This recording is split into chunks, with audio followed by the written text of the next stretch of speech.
दोस्तों मैं तो स्वागत करता हूँ आप सभी लोगों का ज्ञान के एक और नए एजुकेशनल वीडियो में। तो इस वीडियो में बात करने वाला हूँ एसआरएम यूनिवर्सिटी में बीटेक में आपको कैसे एडमिशन मिलने वाला है। पूरा कंप्लीट आपको स्टेप बाय स्टेप इन्फॉर्मेशन देने वाला हूँ, तो पूरा वीडियो देखना शुरू से लेकर लास्ट तक ताकि कोई भी इन्फॉर्मेशन आप मिस नहीं कर सकें। और हाँ यार, चैनल पर नए हो तो सब्सक्राइब करके बेल आइकन जरूर क्लिक कर लो। तो सबसे पहले बात करते हैं कि एसआरएम यूनिवर्सिटी आखिर है क्या। तो अभी इसका नाम एसआरएम आईएसटी हो गया, SRM institute of science and technology.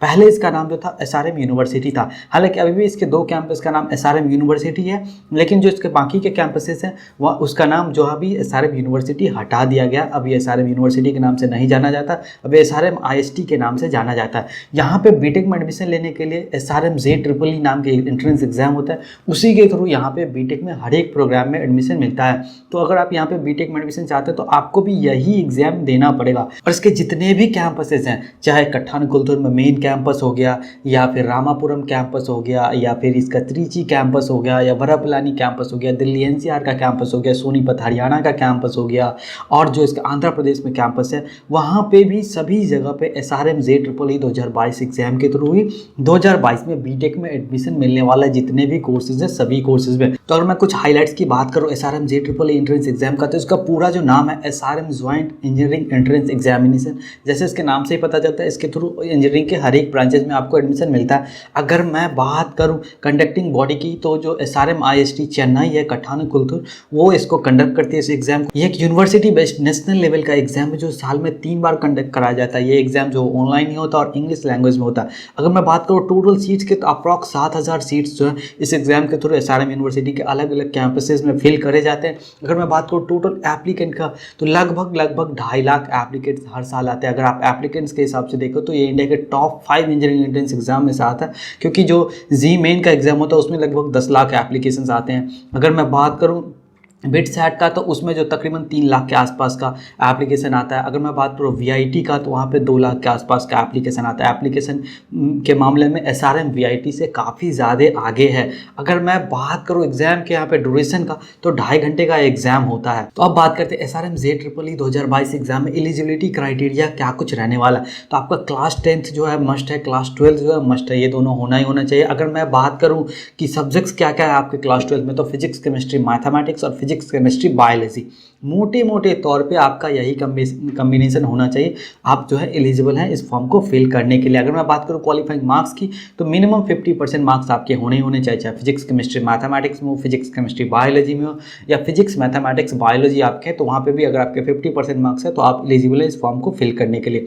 और इस बार अगर आप क्लास 12 का एग्जाम दे रहे हैं 2022 में, तो भी आप इस फॉर्म को फिल कर सकते हैं, लेकिन आपको एज ए अपेयरिंग कैंडिडेट इस फॉर्म को फिल करना पड़ेगा। और सबसे बड़ी बात, बहुत सारे मेरे जो पुराने वीडियोस थे जो एडमिशन से रिलेटेड, उस पर कमेंट आते कि भैया मैं NIOS का स्टूडेंट हूं, तो क्या मैं इस फॉर्म को फिल कर सकता हूं। तो आप बेशक इस फॉर्म को फिल कर सकते हैं, लेकिन आपका क्लास 10th जो है वो NIOS से नहीं होना चाहिए। अगर आपका क्लास 10th NIOS है और आपने क्लास 12 जो है NIOS से किया है, तो आप नहीं फिल कर सकते हैं। 10th और 12th में से एक ही बार आप NIOS का स्टूडेंट रहे हैं, तो ही आप एसआरएम JEEE 2022 का एग्जाम फॉर्म जो फिल कर पाएंगे। और एक और बात यहाँ पे मैं आपको ऐड कर दूँ, अब कहीं भी ढूंढोगे तो जनरली आपको नहीं पता चलेगा कि अगर आप एसआरएम के जितने भी कैंपस है सब में अगर आप बीटेक में एडमिशन चाहते हैं, चाहे किसी भी प्रोग्राम में आप एडमिशन लेने के लिए एलिजिबल होना चाहते हैं, तो आपका जो एसआरएम JEEE एग्जाम है उसमें फिजिक्स केमिस्ट्री मैथमेटिक्स इंग्लिश और एप्टीट्यूड अटेम्प्ट करना बहुत ही ज़रूरी है।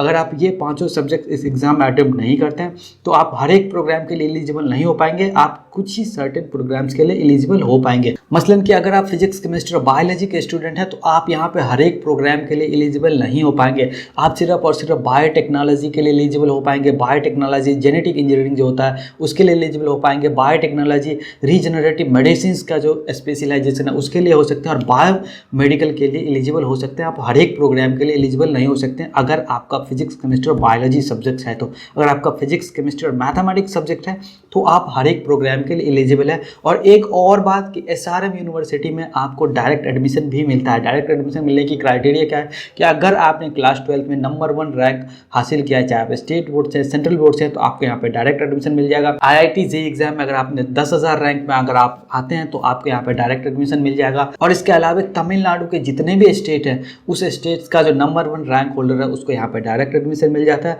और यहाँ पे स्पोर्ट्स कोटे के थ्रू भी एडमिशन मिलता है, लेकिन आपका नेशनल और जो स्टेट लेवल है, इस लेवल के आप एथलीट हैं तो ही आपको यहाँ पे एडमिशन मिलेगा स्पोर्ट्स कोटे से, अदरवाइज नहीं मिलने वाला है। और अब बात करते हैं कि फ़ी क्या कुछ लगता है। फ़ी के बीटेक के प्रोग्राम की फ़ी की बात करूँ तो लिंक डिस्क्रिप्शन में मैंने कंप्लीट डिस्कस किया कि आपका टोटल बीटेक में क्या कुछ खर्चा आता है। अगर आप गर्लफ्रेंड नहीं घुमाते हो तो, अगर वो घुमाते हो तो उसके लिए भी अलग से मैंने बना रखा है, वो वीडियो आप देख लेना। तो यहाँ पे अगर मैं बात करूँ application fee SRM JEEE 2022 exam के लिए तो 1200 रुपये का लगने वाला, जिसको आप ऑनलाइन पे कर सकते हैं, नेट बैंकिंग के थ्रू कर सकते हैं, क्रेडिट डेबिट कार्ड का इस्तेमाल करते हुए पे कर सकते हैं, या UPI के थ्रू भी आप पेमेंट कर सकते हैं। और अब बात करते हैं सबसे इंपॉर्टेंट चीज़ की SRM JEEE 2022 एग्जाम का पैटर्न क्या कुछ रहने वाला है। तो अगर मैं बात करूं इन जनरल तो आप सब पहले ऑलरेडी मैं बता चुका हूं कि ये एग्जाम और सिर्फ इंग्लिश लैंग्वेज होने वाला है। जी मेन की तरह नहीं कि आपके पास 15-20 लैंग्वेज के ऑप्शंस होते हैं। ये एग्जाम सिर्फ इंग्लिश में होने वाला है। कंप्यूटर बेस्ड टेस्ट होता है, यानी कि आपको एग्जाम सेंटर पे जाकर के कंप्यूटर के थ्रू टेस्ट देना होता है। CBT बोलते हैं इसको शॉर्ट फॉर्म में। 2 घंटे 30 मिनट का ये एग्जाम होता है। अगर मैं बात करूँ क्वेश्चन टाइप के तो मल्टीपल चॉइस क्वेश्चन होते हैं, जिसमें एक से अधिक ऑप्शन होते हैं, आपको एक टिक करना होता है। अगर मैं बात करूँ मार्किंग स्कीम का तो आप जितने भी आंसर सही करते हैं उसके लिए आपको 1 मार्क्स मिलता है। अगर आप कोई गलत आंसर करते हैं तो कोई निगेटिव मार्किंग नहीं, ऐसे नहीं है कि आपने गलत कर दिया तो आप पे पेनल्टी मार्क्स अप्लाइड होंगे और उतने मार्क्स कट जाएंगे। कोई निगेटिव मार्किंग यहाँ पे नहीं है, बेधड़क आप एग्जाम देना। अगर मैं बात करूँ टोटल नंबर ऑफ क्वेश्चंस का तो 125 क्वेश्चंस आते हैं 125 मार्क्स के। और SRM JEEE 2022 के सेक्शन वाइज अगर आप देखें मार्क्स डिस्ट्रीब्यूशन और क्वेश्चंस में तो यहाँ पे जो है फिजिक्स से 35 नंबर के क्वेश्चंस 35 आते हैं, केमिस्ट्री से भी 35 क्वेश्चंस आते हैं 35 नंबर के, मैथमेटिक्स या बायोलॉजी से 40 क्वेश्चन आते हैं 40 नंबर के, एप्टीट्यूड से 10 क्वेश्चन आते हैं 10 नंबर के, और जो इंग्लिश है उससे भी 10 क्वेश्चन आते हैं 10 नंबर के। और अब बात करते हैं कि एप्लीकेशन प्रोसेस क्या कुछ रहने वाला है step by step SRM JEEE 2022 exam का। तो बहुत ज़्यादा कन्फ्यूजन रहता है फॉर्म फिल करने के लिए, तो मैंने इसको बहुत ही ज़्यादा सिंपल कर दिया।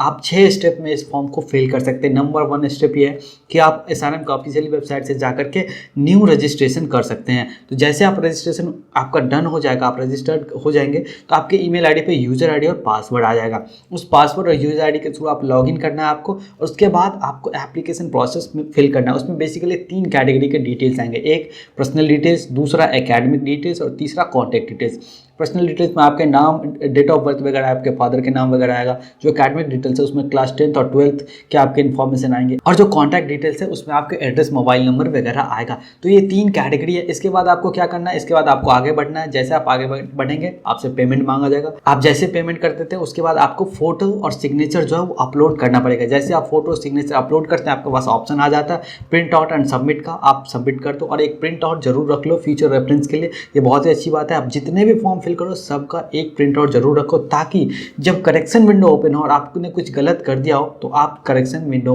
के थ्रू अपना फॉर्म जो है करेक्ट कर सकते हैं। आपके पास चांसेस होता है, अदरवाइज आपको पता ही नहीं चल रहा है कि आपने क्या फिल करा और क्या नहीं फिल करा है।